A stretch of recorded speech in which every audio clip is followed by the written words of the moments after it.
여러분들 벌써 9월에 첫 주가 왔습니다. 이제 2022년 3분의 1도 채 남지 않았죠. 여러분들 참 시간이 빨리 지나가는 것 같습니다.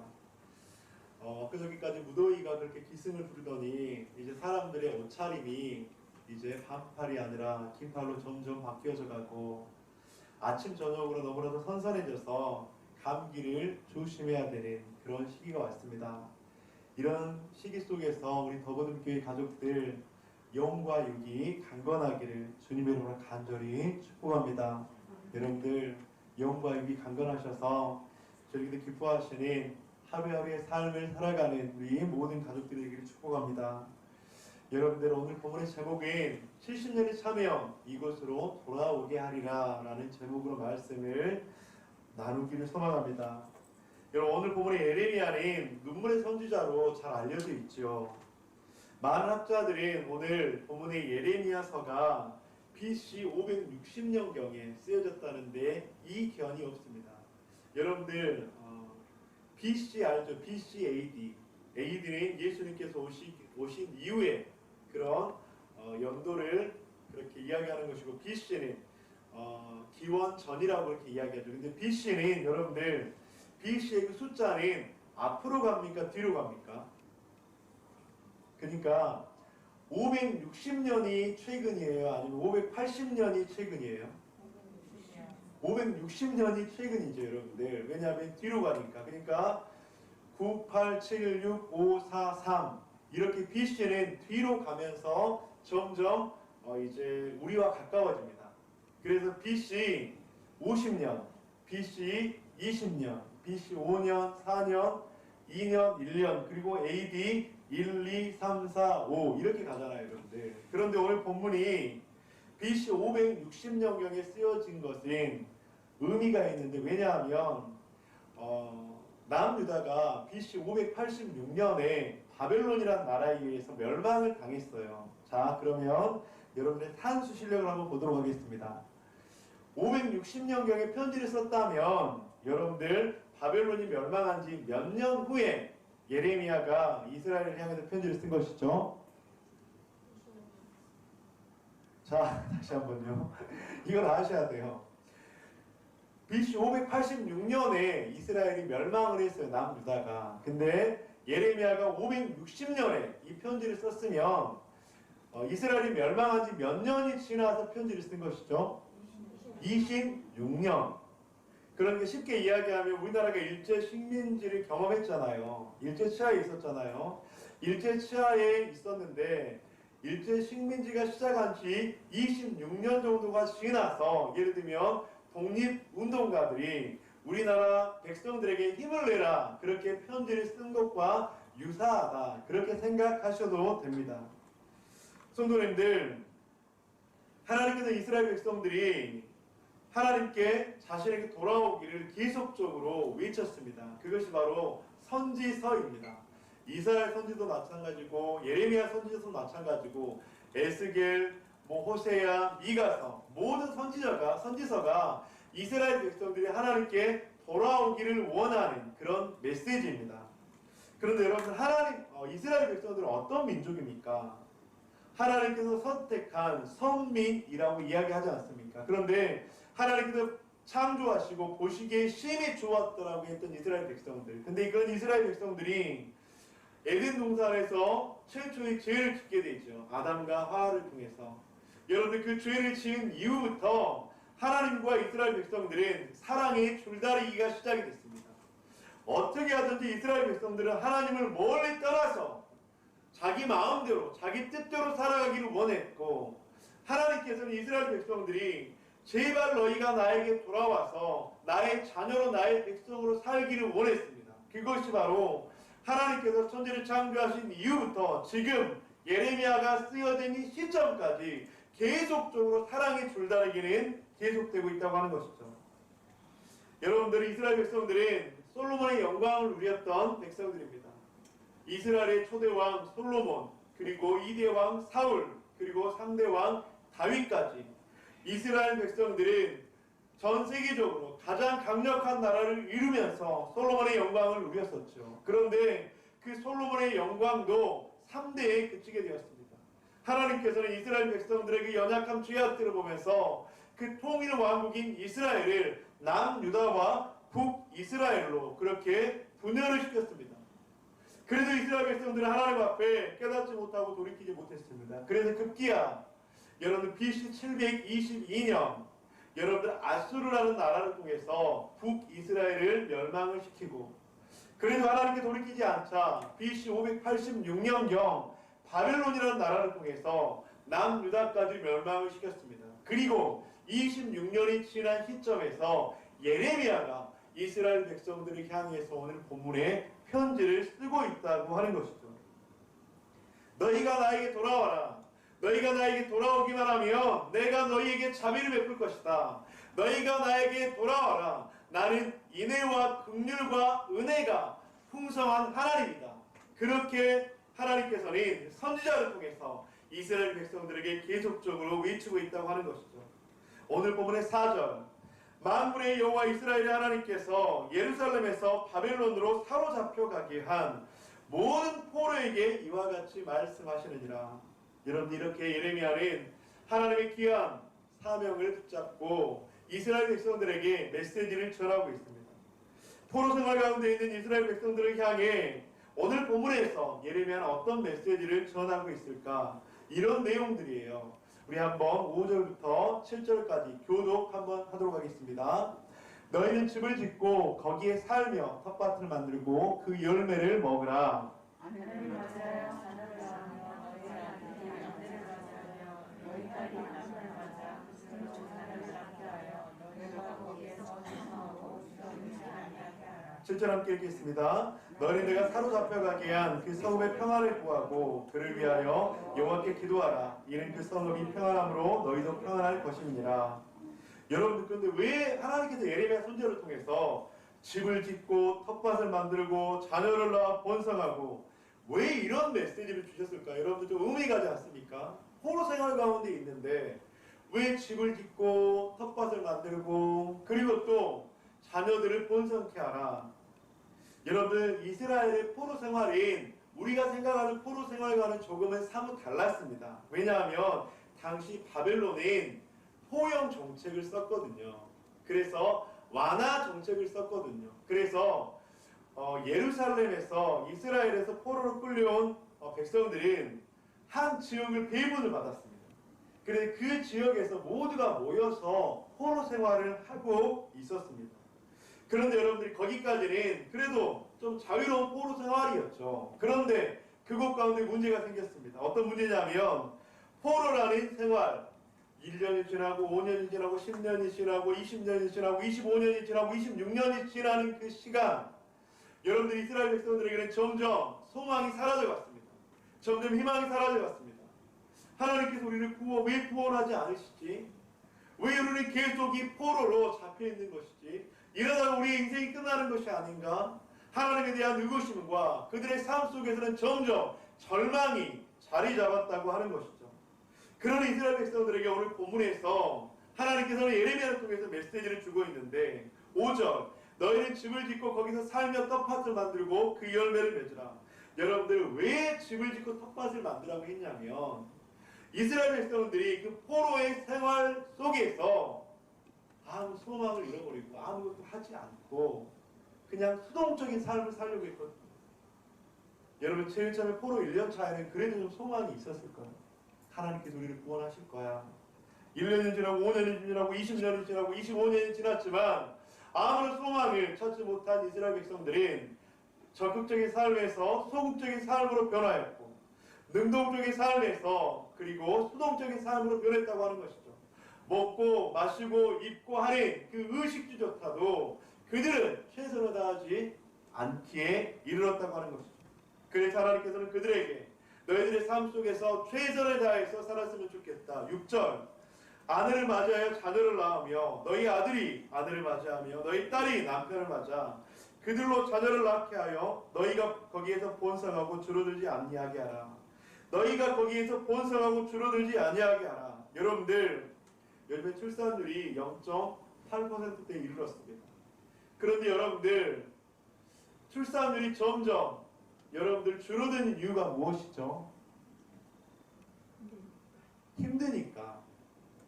우리의 자녀를 낳아도 뭐가 없으니까? 소망이 없으니까. 그러니까 점점 우리나라의 그 출산율이 줄어들잖아요. 그런데 지금 이스라엘 백성들은 소망이 없었거든요. 왜냐하면 자신들이 자녀를 낳아도 어떤 신분이요? 노예. 자녀를 낳아서 번성하면 어떤 의미가 있겠습니까? 노예 신분인데. 그런 이스라엘 백성들에게 하나님께서는 오늘 본문에서 번성하라라고 이야기하고 있잖아요. 근데 저기서 6절에서 말씀하시는 번성하다가 원어를 보면 하나님께서 아브라함에게 이야기하실 때 번성하고 충만하라. 노아에게 이야기할 때 번성하고 충만하라. 그 번성하라와 동일한 말이에요. 어떤 말이냐면 내가 너희에게 하늘의 별과 같이 바다의 모래와 같이 너희를 번성할 것이다. 즉 하나님의 그 언약을 기억하면서 너희에게 번성하라. 그렇게 이야기를 하고 있다고 하는 것이죠.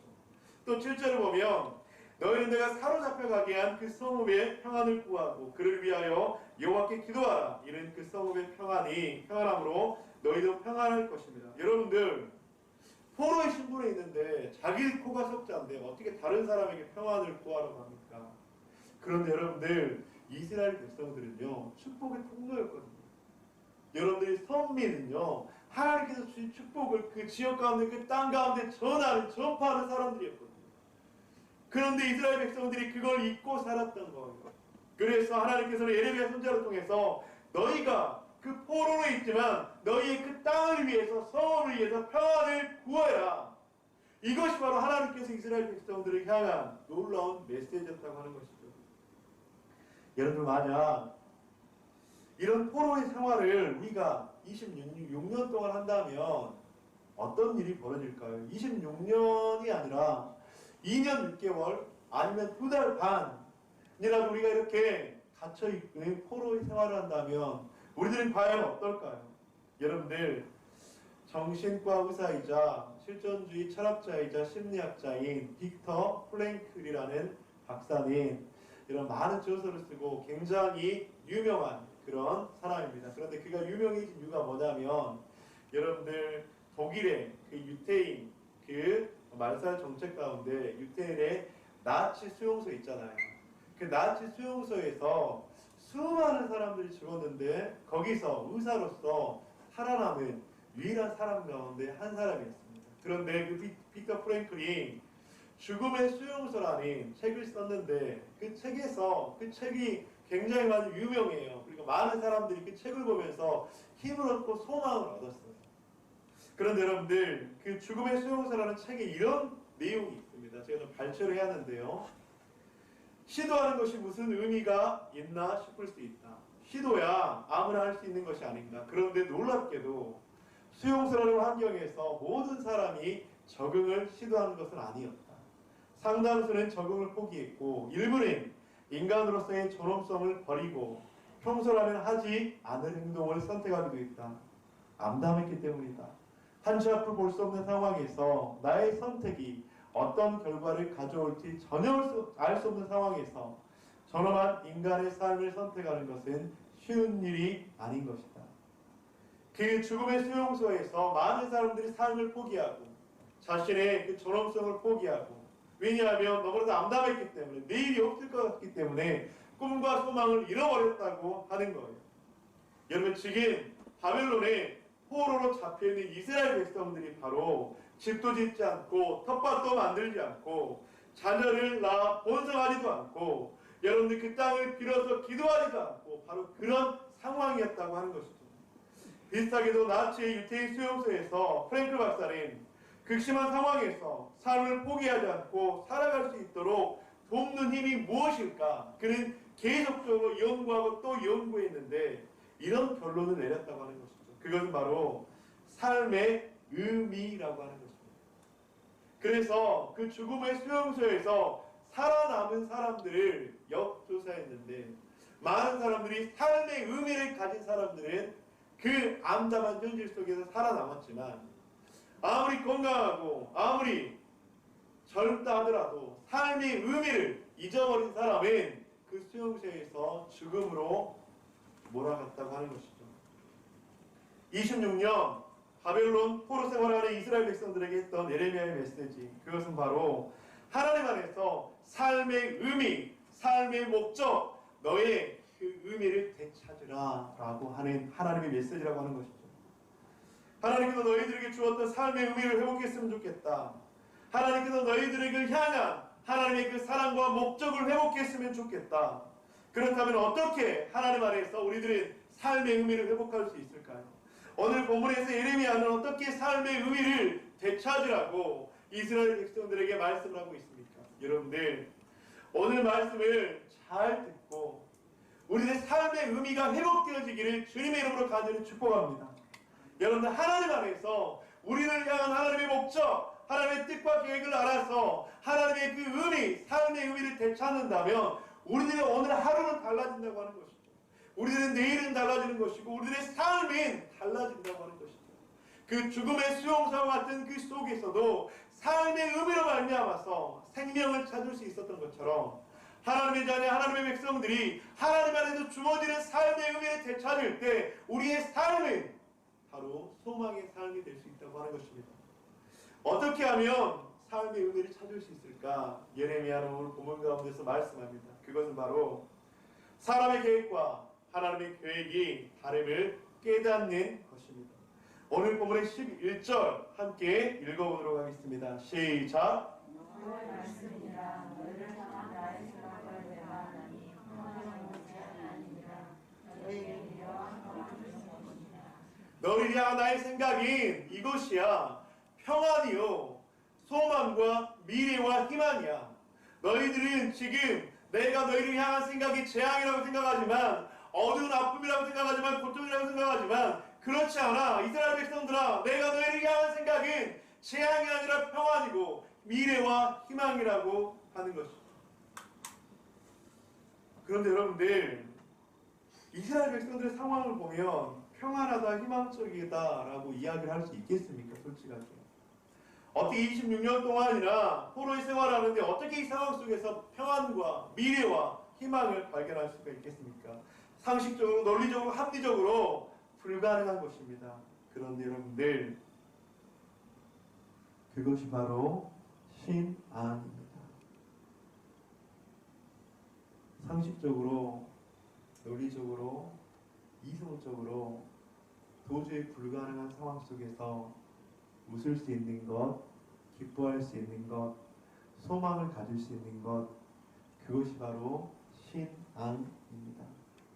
사랑하는 모든 가족 여러분, 오늘 말씀을 통해서 우리는 세상의 가치를 뛰어넘기를 주님의 이름으로 간절히 축원합니다. 세상에서 볼 때는 절망이야, 세상에서 볼 때는 재앙이야. 여러분, 하지만 하나님의 생각은 다르다고 하는 것이죠. 이스라엘 백성들에게 주는 평안과 희망과 미래는 무엇이라고 오늘 본문 성경 가운데서 말씀하고 있습니까? 여호와의 말씀이니라. 너희를 향한 여호와께서 이와 같이 말씀하시느니라. 바벨론에서 70년이 차면 내가 너희를 돌보고 나의 선한 말을 너희에게 성취하여 너희를 이곳으로 돌아오게 하리라. 바벨론에서 70년이 차면 너희를 이곳으로 돌아오게 하리라. 70년이 차면 이스라엘 백성들을 다시 돌아오게 한대요. 그런데 여러분들, 지금 이스라엘 백성들이 이 예레미야의 편지를 받은 시점은 언제라고요? 최소 26년이 지난 시점. 그럼 여러분들, 최소 몇 년이 더 지나야 되겠죠. 그런데 하나님께서는 예레미야를 통해서 이스라엘 백성들에게 말씀합니다. 70년의 기한이 차면 너희를 이곳으로 돌아오게 하리라. 여러분, 근데 이 말씀을 보면 이런 질문을 할 수 있지 않겠습니까? 하나님, 그런데 왜 보내셨습니까? 그러면 여러분, 하나님 70년 차면 돌아오게 하려고 하는데 왜 나에게 이런 고통을 주셨습니까? 이해되지 않는 지점이 분명히 있겠죠. 그런데 예레미야서를 계속 읽어보면 그것에 대한 작은 해답을 찾을 수 있습니다. 예레미야서 52장 20절, 우리 함께 한 목소리로 읽어보도록 하겠습니다. 시작. 여호와의 말씀이라. 나 그때에는 이스라엘의 사람을 찾을 수라도 없겠고 나의 죄를 찾을지라도 찾아내지 못하니 이는 내가 남겨서 할 것이니라. 여러분들, 이스라엘의 죄악을 찾을지라도 없겠고 유다의 죄를 찾을지라도 찾아내지 못하리니. 여러분 혹시 자녀를 키우다가 자녀가 진흙탕 물에 냄새가 나는 그런 진흙탕 물에 한번 빠졌다고 한번 생각해 보세요. 그래서 온몸이 다 젖었어요. 어떠다셨고 몸에서는 막 냄새가 나요. 그러면 여러분들 그 자녀를 어떻게 하시겠습니까? 건조해야지. 네? 버리시겠어요? 어떻게 하시겠습니까 여러분들? 건져내야겠죠. 건져내서 어떻게 하시겠어요? 아 냄새 나니까 좀 나하고 떨어져 있어 이렇게 이야기하시겠어요? 아니죠.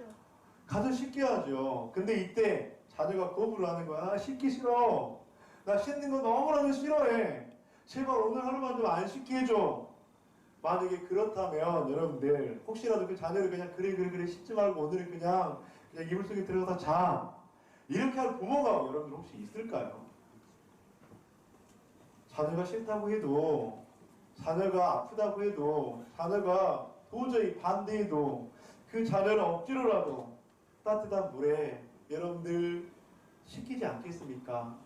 그것이 부모의 마음이 아니겠습니까? 여러분들 오늘 본문에서 그날 그때에는 이스라엘의 유다의 죄를 찾을지라도 없겠고 찾아내지 못한다고 말씀하고 있지 않습니까? 죄악의 진흙탕 물에 빠진 이스라엘, 여러분들 하나님께서는 그런 자녀들을 그냥 둘 수 없었다고 하는 것이죠. 그래서 여러분들 그 바벨론이라는 나라에서 70년이라는 시간 동안 그 이스라엘 백성들의 죄악을, 이스라엘 백성들의 연약함을, 이스라엘 백성들의 부족함을 수고하고 보수하고 고치고 또 충전하는 그런 일들을 감당했다고 하는 것이죠. 그런데 여러분들 여기서 굉장히 아이러니한 일이 있어요. 바벨론이 이스라엘 백성들이 70년 동안 이제 포로 생활했잖아요. 근데 이스라엘 백성들의 포로가 끝난 지 얼마 안 돼서 바벨론은 멸망을 해요. 재밌지 않나요? 바벨론은 그 당시 최대 강국이었거든요. 바벨론을 넘볼 나라는 아무도 없었습니다. 그렇다면 바벨론의 포로인 이스라엘도 넘볼 나라가 있었을까요? 건드릴 나라가 있었을까요? 없었습니다. 어쩌면 하나님께서는 그 바벨론이라는 도구를 사용하셔서 이스라엘 백성들을 진흙탕에서 씻기시고 진흙탕에서 그들의 죄를 사하시고 정결케 하시는 하나님의 그 놀라운 작업을 이루셨다고 하는 것입니다. 그래서 70년이라는 시간이 이스라엘이 진정으로 멸망하는 시간이 아니라 하나님의 그 뜻과 하나님의 계획이었다고 하는 것인데, 여러분들 우리가 이 하나님의 뜻과 계획을 안다면 우리들은 다시 우리들의 삶 속에서 평안이 아니라 재앙이 아니라 평안을 누릴 수 있는 그 음성을 들을 수 있다고 하는 것입니다. 그 70년의 시간 동안 새롭게 태어나고 거듭나는 그들의 죄악들을 뽑고 파멸하고 새롭게 건설하는 하나님의 그 계획과 뜻이 분명하게 있었다고 하는 것이죠. 이것만 깨달아지면 우리들은 삶의 의미를 되찾아서 버틸 수 있는 힘이 생길 수 있다고 하는 것이죠. 유태인의 나치의 수용소와 같은 죽음의 수용소에서도, 바벨론의 포로 생활과 같은 지치고 소망이 없는 그 속에서도 건강 때문에, 때로는 물질 때문에, 때로는 자녀의 문제 때문에, 때로는 육신의 연약함 때문에, 때로는 코로나라는 큰 질병 때문에 그런 어려운 상황 속에서도 이것만 깨달으면, 이 확신만 있으면 우리는 살아갈 수 있다고 하는 것입니다. 잠언서 16장 9절에서 말씀합니다. 사람이 마음으로 자기의 길을 계획할지라도 그의 걸음을 인도하시는 이는 여호와 신이라. 사랑하는 더버듬의 가족 여러분, 우리의 길은 하나님의 길과 다른 줄 믿습니다. 하나님의 길을 우리가 깨달아 알 때 우리는 그 가운데 소망을 발견하게 될 줄 믿습니다. 아멘. 여러분들 너무나도 유명한 영화지요. 여러분들 배너라는 영화 여러분들 보셨습니까? 배너. 혹시 자막이 있나요? 배너라는 영화. 이 배너에서 이 씬이 이제 마지막 전쟁 씬이에요. 근데 이 씬을 여러분들 그렇게 찍기 위해서 주인공 찰스 헤스톤이라는 주인공은 4주 동안이나 여러분들 이 씬을 찍기 위해서 실제로 전차를 그렇게 몰고 또 운전하는 연습을 계속 했다고 해요. 그런데 찰스 헤스톤 주인공은 이 전차를 계속 몰고 또 몰고 연습을 했는데 본인은 그런 생각이 들었다고 해요. 과연 내가 이 전차 전쟁신에서 과연 승리할 수 있을까? 그렇게 감독이 물었다고 합니다. 그런데 그 감독이 어떻게 대답을 했을까요? 헤스톤, 이 전쟁의 승리는 너의 잘하고 못함이 아니라 이미 결론이 나 있습니다. 왜냐하면 이 영화의 결론은 이미 승리하기 때문입니다. 사랑하는 더보듬의 가족 여러분, 하나님께서는 하나님만이 알고 계시는 서론, 본론, 결론의 영화 대본이 있는 줄 믿습니다. 하나님께서만 알고 계시는 서론, 본론, 결론의 그 결말이 여러분들을 향한 놀라운 그 결말이 있는 줄 믿습니다. 그런데 이것을 알고 깨달을 때 여러분들 우리들은 우리의 삶 속에서 버틸 수 있고 이길 수 있고 승리할 수 있고 인내할 수 있다고 하는 거예요. 그런데 여러분들 이것을 모르면 우리는 좌절하고 낭망되고 나에게 처한 잠시 잠깐의 그 힘이 재앙이 아닐까, 저주가 아닐까, 하나님께서 살아계신 것일까, 그렇게 생각할 수도 있다고 하는 것입니다. 오늘 본문 10절에서 70년이 차면이라는 이 차면이라는 이 단어가 헬라어 아니 히브리어 원어에서는 멜조트라는 그런 히브리어 원어를 쓰는데, 이 멜조트라는 원어는요, 여러분들 완료되면, 마무리되면, 그리고 때가 되면이라는 그런 의미를 가지고 있습니다. 그러니까 그 시간을 잘 보태서 때가 되면, 완료가 되면, 마무리가 되면 너희가 분명하게 돌아올 것이다, 그렇게 이야기를 하고 있다고 하는 것이죠. 여러분들, 제가 늘 강조하죠. 물은 몇 도씨에 끓는다고요? 100도씨에 끓는다고요. 50도씨가 되어도 끓지 않아요. 90도씨가 되어도 끓지 않아요. 99.9도씨가 되어도 끓지 않아요. 그런데 거짓말처럼 100도씨가 되면 그 물은 끓게 된다고 하는 것이죠. 100도씨가 되어서 완료가 되면, 100도씨가 되어서 때가 되면 그 물은 끓게 된다고 하는 것입니다. 하나님께서 이스라엘 백성들에게 약속하신 70년의 기간에 차면 이스라엘 백성들은 포로에서 해방이 되어 돌아오게 된다고 하는 것이죠. 사도 바울은 갈라디아에서도 이렇게 말씀합니다. 우리가 선을 행하되 낙심하지 말지니 포기하지 아니하면 때가 이름에 거두니라. 아멘. 사랑하는 성도님들, 근데 이 70년의 기간이 결코 짧은 건 아니에요. 어쩌면 한평생이라는 시간이 될 수도 있습니다. 여러분, 그런데 저는 이 말씀이 우리들에게 좀 그렇게 다가갔으면 좋겠습니다. 어떤 사람들이 가족의 구원을 위해서 10년, 20년, 30년 동안 기도하고, 어떤 사람도 이 기도 제목을 위해서 한 달, 두 달, 세 달을 위해서 기도하고, 그런데 여러분들, 하나님의 때가 차면, 하나님의 때가 되면 분명하게 거두게 될 줄 믿습니다. 분명하게 기간이 차면 응답될 줄 믿습니다. 분명하게 기간이 되면 이스라엘 백성들이 포로에서 돌아오는 것처럼 하나님의 놀라운 역사를 경험하게 될 줄 믿습니다. 오늘 메시지가 우리들에게 주시는 도전은 무엇일까요? 우리들의 일터에서, 교회 공동체에서 우리는 어떤 도전으로 받아들여야 할까요? 여러분, 죽음의 수용소라는 책에서 빅터 프랭클 박사는 그 수용소라는 속에서 어떻게 삶의 의미를 찾을까 그렇게 고민하다가 이런 일들을 통해서 삶의 의미를 찾았대요. 그래서 제가 그 내용들이 참 소소하지만 의미가 있는 것 같아서 그렇게 발표를 좀 해왔습니다. 수용소에서 느끼는 작은 행복감을 찾기 위해서 노력했대요. 고된 노동 후에 먹는 변변치 않은 음식 속에서도 감사를 발견하려고, 노력하러 가는 길에 아름다운 봄 풍경을 보면서 과거에 좋았던 추억과 사랑을 회상하면서 그 속에서 수용소에서 행복감을 찾았대요. 또 자신을 기다리고 있을지 모를 누군가를 생각하면서, 아직 마무리 짓지 못한 자신의 그 과업을 생각하면서, 나만이 할 수 있는 그 소소한 일을 찾으면서, 그렇게 빅터 프랭클 박사는 그 죽음의 수용소에서 살아남을 수 있었다고 하는 것이죠. 저는 이 빅터 프랭클 박사의 이 적용점을 보면서 우리 성도님들과 좀 어떻게 적용할 수 있을까 좀 고민을 해보았습니다. 여러분들, 힘은 들지만 땀은 나지만 식사 섬김을 준비하면서 맛있게 먹어주는 그런 성도의 모습을 보면서 우리는 작지만 주님 안에서의 그런 행복감을 찾을 수 있지 않을까요, 여러분들?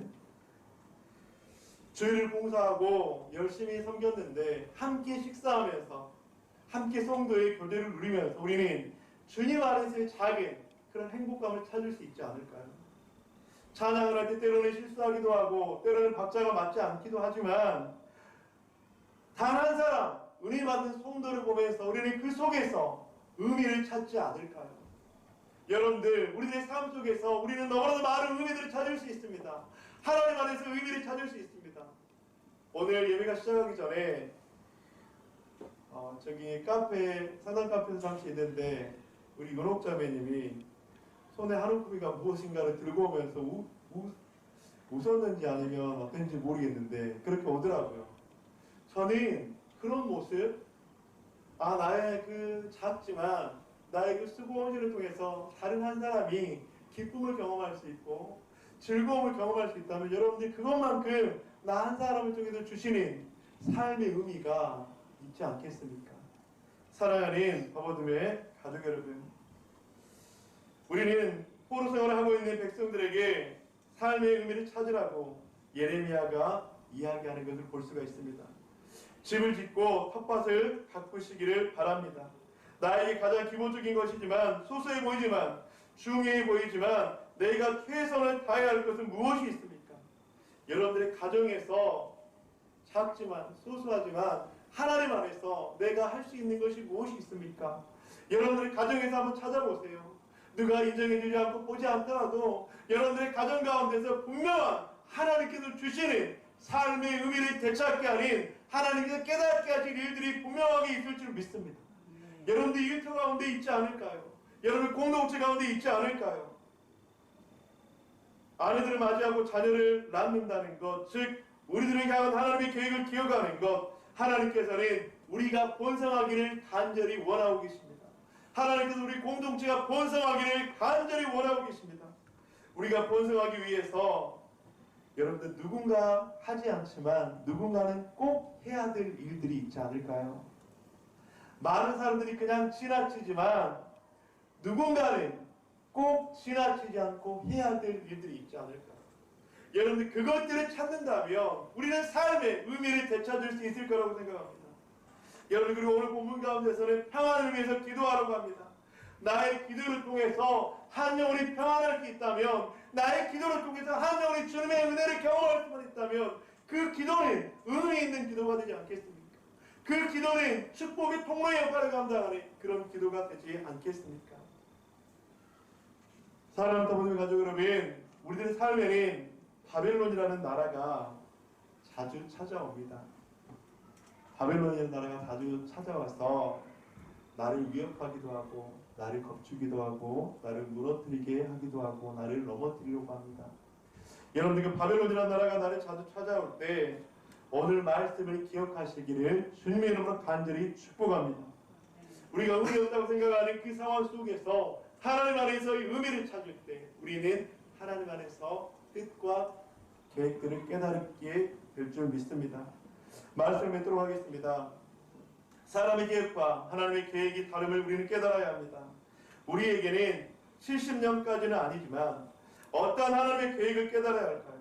그 깨달음을 깨닫기만 한다면, 우리의 삶의 의미를 되찾기만 한다면 우리에게 주어진 오르막길과 같은 이 터널과 같은 이 삶 속에서 하나님 안에서 주시는 평안과 미래와 희망을 발견하게 될 줄 믿습니다. 이번 한 주 그렇게 평안과 미래와 희망을 발견하는 저와 여러분 되시기를 주님의 이름으로 간절히 축원드립니다. 아멘.